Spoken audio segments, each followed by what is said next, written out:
إن الحمد لله نحمده ونستعينه ونستغفره ونعوذ بالله من شرور أنفسنا ومن سيئات أعمالنا من يهده الله فلا مضل له ومن يضلل فلا هادي له أشهد أن لا إله إلا الله وأشهد أن محمدا عبده ورسوله اللهم صل على نبينا محمد وعلى آل محمد كما صليت على إبراهيم وعلى آل إبراهيم إنك حميد مجيد يا أيها الذين آمنوا اتقوا الله حق تقاته ولا تموتن إلا وأنتم مسلمون يا أيها الذين آمنوا اتقوا الله وقولوا قولا سديدا يصلح لكم أعمالكم ويغفر لكم ذنوبكم ومن يطع الله ورسوله فقد فاز فوزا عظيما وبعد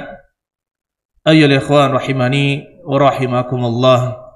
Saudara-saudara sekalian, bapak-bapak sekalian, yang mudah-mudahan kita semua dirahmati oleh Allah Subhanahu wa taala. Allah Subhanahu wa taala menyuruh kita untuk bertakwa. Nabi sallallahu alaihi wasallam juga menyuruh kita untuk bertakwa. Ittaqillah haitsu ma kunta. Bertakwalah kamu dimanapun kamu berada. Saudara-saudara sekalian, di antara bentuk ketakwaan kepada Allah Subhanahu wa taala adalah mengimani semua yang datang dari Allah Subhanahu wa taala yang disampaikan oleh Nabi Muhammad sallallahu alaihi wasallam. Baik dia adalah Al-Qur'an maupun hadis-hadis Nabi sallallahu alaihi wasallam. Baik Al-Qur'an maupun hadis-hadis Nabi sallallahu alaihi wasallam. Akan tetapi yang sangat disayangkan sekali, terdengar kembali gaungan untuk membenci hadis-hadis Nabi sallallahu alaihi wasallam, meremehkan hadis-hadis Nabi sallallahu alaihi wasallam. Mereka berkata, bagaimana mungkin kita tahu kebenaran hadis Nabi sallallahu alaihi wasallam? Bagaimana mungkin kita bisa berhujjah, berdalil dengan hadis-hadis Nabi sallallahu alaihi wasallam? Bagaimana mungkin relevan atau sesuai hadis-hadis Nabi sallallahu alaihi wasallam yang itu sudah jauh zamannya, 1400 tahun lebih lalu, dipakai pada saat sekarang ini? Begitu pula banyak sekali celaan kepada ahli-ahli hadis, orang-orang yang meriwayatkan hadis atau orang-orang yang menjaga hadis dan meneliti hadis dan menjelaskan ke umat tentang hadis-hadis Nabi sallallahu alaihi wasallam, menjelaskan ke umat mana yang benar dan mana yang salah berdasarkan hadis-hadis Nabi sallallahu alaihi wasallam. Ini kita dapatkan orang-orang meremehkan para ulama hadis dengan memberikan laqab-laqab atau julukan-julukan yang tidak benar, yang tidak baik kepada mereka. Entah mereka mengatakan dia adalah orang yang terbelakang atau orang yang ketinggalan zaman dan yang sejenisnya. Saudara-saudara sekalian, padahal Allah sendiri mengatakan, "Wa ma ataakumur rasulu fakhudhuh wa ma nahakum anhu fantahu." Wa ma ataakumur rasul, dan apa-apa yang Rasul berikan kepada kalian maka ambillah, dan apa-apa yang beliau larang maka berhentilah. Di sini kita mendapatkan faedah dari ayat ini bahwa apa yang diberikan oleh Nabi sallallahu alaihi wasallam harus benar-benar kita ambil, harus benar-benar kita ikuti, harus benar-benar kita pelajari sehingga menjadi pedoman hidup kita. Kalau tidak, maka kesesatan yang akan kita dapatkan. Begitu pula kata Nabi sallallahu alaihi wasallam, taraktukum, kata Rasulullah sallallahu alaihi wasallam, alaikum bisunnati wa sunnatil khulafa'ir rasyidin al-mahdiyyin. Kalian wajib mengikuti sunnahku dan sunnahnya al-khulafa ar-rasyidin, khulafa pengganti-penggantiku yang diberi petunjuk. Addu 'alaiha bin nawajidh, dan gigitlah oleh kalian dengan gigi-gigi geraham kalian. Wa iyyakum muhdatsatil umur, dan jauhilah oleh kalian hal-hal yang baru. Fa inna kulla muhdatsatin bid'ah, sesungguhnya hal yang baru tersebut adalah bid'ah. Begitu pula Nabi sallallahu alaihi wasallam katakan, taraktu syai'ain saya telah meninggalkan dua hal, lan tadillu ba'dahuma, kalian tidak akan tersesat jika berpegang teguh dengan keduanya, kitab Allah wa sunnati, yaitu kitab Allah dan sunnahku. Oleh karena itu saudara-saudara sekalian, gaungan atau seruan untuk membenci hadis-hadis Nabi sallallahu alaihi wasallam atau meragukan hadis-hadis Nabi sallallahu alaihi wasallam ini harus kita ingatkan kembali. Ya, sebenarnya Allah Subhanahu wa taala telah jelaskan di dalam ayat. Di dalam ayat begitu pula di dalam hadis-hadis Nabi sallallahu alaihi wasallam tentang bagaimana Allah Subhanahu wa taala menjaga kemurnian Islam dengan hadis-hadis Nabi sallallahu alaihi wasallam, bukan hanya dengan Al-Qur'an. Adapun Al-Qur'an, para ahli bid'ah, orang-orang sesat tidak berani mengutak-atiknya. Kenapa? Karena Allah Subhanahu wa taala telah menjamin keaslian, keautentikan Al-Qur'an dari zaman dahulu sampai sekarang, sampai kiamat nanti, sampai diangkat tulisan-tulisan Al-Qur'an oleh Allah Subhanahu wa taala mendekati hari kiamat, terjamin tidak akan bisa diubah. Tidak ada kesempatan untuk ahli bid'ah menggunakan Al-Qur'an sebagai merubah Al-Qur'an sebagai dalil mereka untuk mendukung kesesatan. Hanya saja dalam tafsiran-tafsirannya, iya, mereka menggunakan tafsiran-tafsiran sesat dan menggunakan dalil-dalil dari Al-Quran. Tetapi ayo ikhwan, hadis-hadis Nabi sallallahu alaihi wasallam inilah yang juga harus kita perhatikan. Nabi sallallahu alaihi wasallam tidak berkata, tidak berucap dengan hawa nafsu. Allah Subhanahu wa taala katakan, "Wa ma yantiqu 'anil hawa," dan tidaklah dia berucap dengan hawa nafsu. In huwa illa wahyu yuha. Dia hanyalah wahyu yang diwahyukan kepadanya. Jadi ini menunjukkan apa yang dikatakan oleh Nabi sallallahu alaihi wasallam adalah wahyu. Bahkan perbuatan Nabi sallallahu alaihi wasallam juga adalah wahyu. Dia adalah hadis Nabi sallallahu alaihi wasallam. Akhlak Nabi sallallahu alaihi wasallam juga demikian. Sifat fisik beliau juga demikian. Dan ini menjadi pelajaran untuk kita ayo ikhwan, untuk terus berpegang teguh dengan hadis-hadis Nabi sallallahu alaihi wasallam.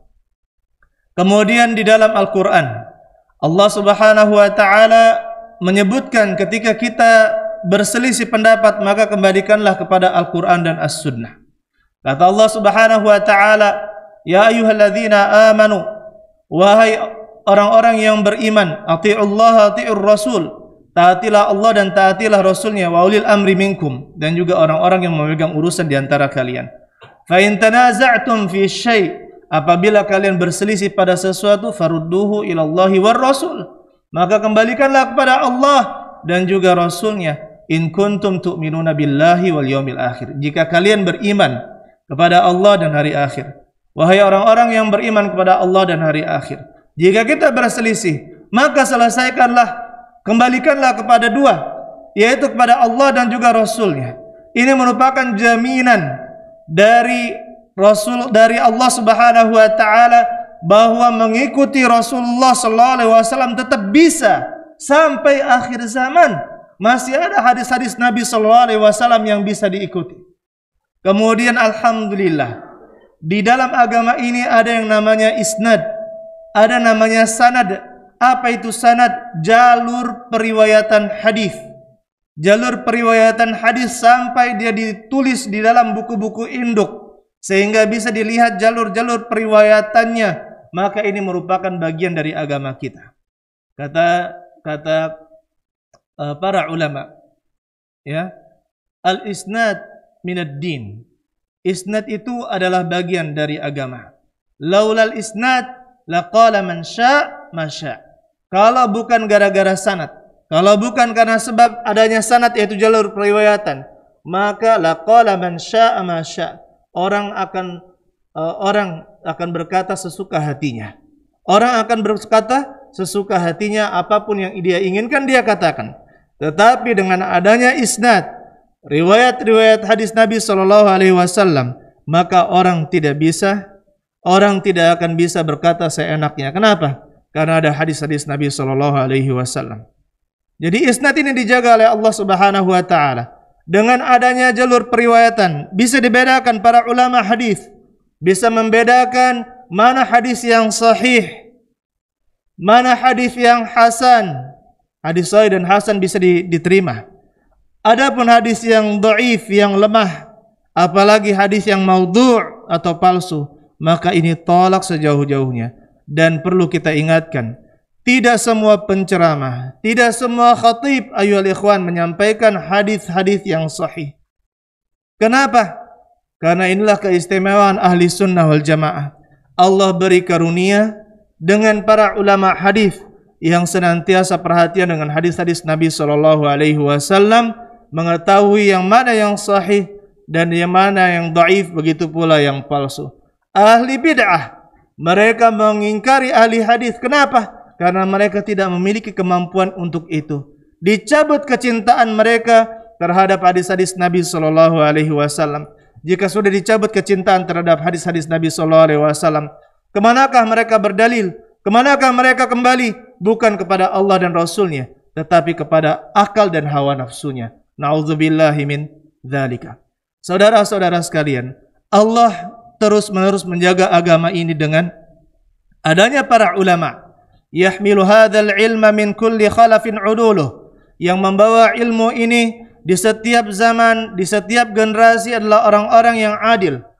Mereka menentang orang-orang yang jahil, melawan penguasaan orang-orang yang mubtilin, yang ingin membatalkan Islam. Begitu pula melawan ta'wil, melawan penafsiran yang salah dari orang-orang yang bodoh. Saudara-saudara sekalian yang mudah-mudahan kita dirahmati oleh Allah Subhanahu wa taala. Dan alhamdulillah, sekarang ini dengan keterbatasan kita, keterbatasan tempat dan waktu, Allah Subhanahu wa taala menjaga hadis ini dengan berbagai macam sarana. Ketika ada internet, Allah masuk. Ketika ada komputer, Allah masukkan, tidak hanya di buku, Allah masukkan di dalam komputer. Ketika ada internet, Allah masukkan di dalam internet. Sehingga ketika misalkan para tullabul hadis, para penuntut ilmu hadis ingin meneliti hadis, ya, dia tidak perlu mengumpulkan ribuan buku hadis, ribuan buku rijal, yaitu tentang periwayat-periwayat hadis. Ya, kalau mau mengumpulkan semua di zaman sekarang ini sangat sulit. Harga buku juga sangat mahal. Kemudian kita jauh dari perpustakaan yang standar. Oleh karena itu, tapi misalkan kita di Indonesia, kita di Palembang, kita bisa membuka buku-buku hadis melalui internet. Dengan mesin-mesin pencari, alhamdulillah, sangat mudah kita temukan menghukumi hadis sahih atau hadis dhaif. Bifadlillahi ta'ala, Allah menjaga ilmu ini, menjaga hadis-hadis Nabi SAW. Saudara-saudara sekalian yang mudah-mudahan kita dirahmati oleh Allah Subhanahu wa taala. Kalau bukan hadis Nabi SAW, bagaimana kita mengetahui kemurnian agama Islam? Bagaimana kita bisa mengetahui kemurnian kebenaran agama Islam yang kita jalani saat ini? Jangan-jangan agama yang kita jalankan adalah agama yang hanya mengikuti hawa nafsu, agama yang hanya mengikuti perkataannya Kiai Fulan, Habib Fulan, Ustadz Fulan, Da'i Fulan, tanpa merujuk kepada Al-Quran dan hadis-hadis Nabi SAW. Oleh karena itu kita tegaskan, ya ikhwan, pentingnya beramal beragama dengan dalil, pentingnya kembali kepada kemurnian Islam. Islam tidak akan tergerus dengan zaman. Islam telah sempurna, tidak ada agama yang sesempurna Islam. Dengan apa sempurnanya? Dengan Al-Quran dan hadis-hadis Nabi SAW. Barakallahu li wa lakum wa jami'il muslimin.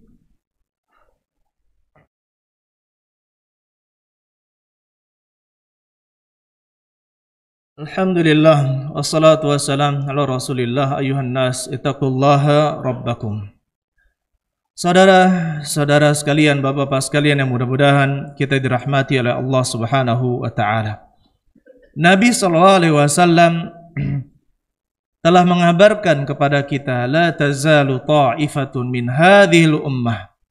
Senantiasa ada satu kelompok di kalangan umat ini, zahirina 'alal haqqi, yang tampak dengan kebenarannya. La yadurruhum man khadalahum, tidak berbahaya bagi mereka orang-orang yang tidak memperhatikan mereka. Hatta ya'tiya amrullah, sampai datang perkara Allah, yaitu sampai datang angin yang mewafatkan seluruh orang-orang yang beriman. sampai datang angin sebelum hari kiamat datang, maka diwafatkanlah seluruh orang yang beriman, sehingga tidak tersisa lagi orang yang mengatakan Allah Allah di muka bumi ini. Kemudian dibangkitkan hari kiamat di atas atau dalam keadaan manusia semuanya sangat buruk, sangat kafir, ya, tidak seperti yang sebelumnya. Saudara-saudara sekalian, bagaimana kita bisa mengetahui taifah, kelompok tersebut berada di atas kebenaran atau tidak? Maka kita punya standar kebenaran. Kita punya standar kebenaran. Standar yang pertama dari Al-Quran, standar yang kedua dari hadis Nabi SAW.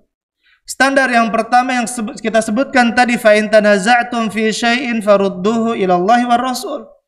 Apabila kalian berselisih pada sesuatu, maka kembalikanlah kepada Allah dan Rasulnya. Ini standar yang pertama.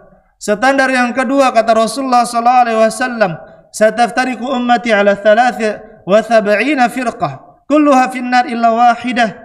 Akan terpecah belah umatku ini menjadi 73 kelompok, semua jadi neraka kecuali satu. Manhum ya Rasulullah, siapakah mereka ya Rasulullah? Apa jawaban Nabi SAW? Ini standar yang harus kita pegang teguh ayyuhal ikhwan. Hum man kana ala mithli ma ana alaihi al-yawma wa ashabi. Mereka adalah yang semisal dengan apa yang saya berada di atasnya pada hari ini, wa ashabi, dan para sahabatku, yang para sahabatku juga berada di atasnya. Oleh karena itu, dua standar ini jangan kita lupakan ayyuhal ikhwan. Dua standar ini jangan kita lupakan. Kemudian mengecap diri telah adalah satu taifah, satu kelompok yang benar tersebut, itu butuh dalil. Mengecap, saya sudah benar, saya sudah berada di dalam hak. Seorang harus memiliki keraguan-raguan terhadap agamanya. Jangan merasa aman terhadap agamanya. Sehingga apa? Kalau misalkan dia memiliki pertanyaan dalam hatinya, jangan-jangan saya salah, jangan-jangan saya berada di atas kesesatan, jangan-jangan yang saya amalkan selama ini itu salah. Maka dengan demikian, jika ada keraguan-raguan atau misalkan keinginan untuk memperbaiki diri, maka dia akan belajar dan terus belajar mengkaji Al-Quran dan hadis-hadis Nabi SAW. Saudara-saudara sekalian yang mudah-mudahan kita dirahmati oleh Allah Subhanahu wa Ta'ala. Ingat, Umar bin Al-Khattab pernah menyampaikan, sayatikum unas, akan datang kepada kalian manusia-manusia yujadilunakum bil Quran, yang mendebat kalian dengan Al-Quran. Fakhudhuhum bis sunan, maka debatlah, lawanlah mereka dengan hadis-hadis. Fa inna ashabal hadis, sesungguhnya ahli hadis itu, fa inna ashabas sunan, sesungguhnya ahli hadis itu, a'lam bi kitabillah, adalah orang yang paling paham dengan kitab Allah. Kemudian saudara-saudara sekalian, dulu ketika terbunuhnya Utsman bin Affan, sebelum itu manusia mengambil hadis, meriwayatkan hadis dari siapa saja, karena husnuzan bahwa yang disampaikan oleh mereka adalah hadis-hadis yang benar. Tetapi apa kata para ulama? Falamma waqa'atil fitnah, ketika terjadi fitnah, yaitu terbunuhnya Utsman, qalu, mereka berkata, sammu lana rijalakum, sebutkanlah kepada kami laki-laki yang meriwayatkan kabar dari kamu. Sebutkan laki-laki yang meriwayatkan kabar. Fayunzar, kemudian dilihat, in kana min ahli sunnah fayukhadhu hadithu, jika dari kalangan ahli sunnah, maka diambillah hadisnya. Wa in kana min ahli bid'ah fala yukhadhu hadithuhu, jika dari kalangan ahli bid'ah, maka tidak diambil hadisnya. Begitu pula perkataan Muhammad bin Sirin, inna hadzal ilma din fanzuru amman ta'khuduna dinakum, sesungguhnya agama ini, sesungguhnya ilmu ini adalah agama, maka lihatlah dari mana kalian mengambil agama kalian, bukan dari sembarang orang. Ayyuhal ikhwan, kita berhak, kita boleh mengambil ilmu agama. Oleh karena itu, mari kita minta kepada Allah Subhanahu wa Ta'ala agar Allah Subhanahu wa Ta'ala senantiasa memberi hidayah kepada kita, dan agar kita bisa terus berpegang teguh dengan Al-Quran dan hadis-hadis Nabi Sallallahu Alaihi Wasallam. Adapun nasihat yang terakhir, apabila ada perkataan bahwa ini tidak sesuai dengan akal, hadis-hadis yang diriwayatkan oleh Nabi Sallallahu Alaihi Wasallam tidak sesuai dengan akal, ketahuilah, akal yang sehat tidak akan bertentangan dengan dalil yang sahih. Akal yang sehat tidak akan bertentangan dengan dalil yang sahih. Ini perlu kita ingatkan. Jika ada hadis yang sahih, ya, jika ada hadis yang sahih, ternyata menurut sebagian orang ini bertentangan dengan akal kita. Ini bertentangan dengan akal kita, ketahuilah akalnya itu penyakit, ada penyakitnya. Karena akal yang sehat tidak akan bertentangan dengan hadis-hadis Nabi SAW yang sahih. Akhirnya di hari Jumat kita diperintahkan untuk banyak berselawat kepada Nabi Muhammad SAW. Sebagaimana Allah katakan, ya ayyuhalladzina amanu sallu alaihi wa sallimu taslima. Wahai orang-orang yang beriman, berselawatlah kalian kepadanya dan ucapkanlah doa keselamatan untuknya. Allahumma salli wa sallim ala nabiyil Mustafa Muhammadin wa ala alihi wa sahbihi ajma'in. Allahumma ighfir lil muslimina wal muslimat wal mu'minina wal mu'minat al ahya'i minhum wal amwat. Allahumma rabbana zalamna anfusana fa illam taghfir lana wa tarhamna lakuna minal khasirin. Allahumma innaka afuwun tuhibbul afwa fa'fu anna. Allahumma innaka afuwun tuhibbul afwa fa'fu anna. Allahumma innaka afuwun tuhibbul afwa fa'fu anna. Allahumma rabbana atina fid dunya hasanah wa fil akhirati hasanah wa qina adzabannar. Walhamdulillahi rabbil alamin. Bis salah.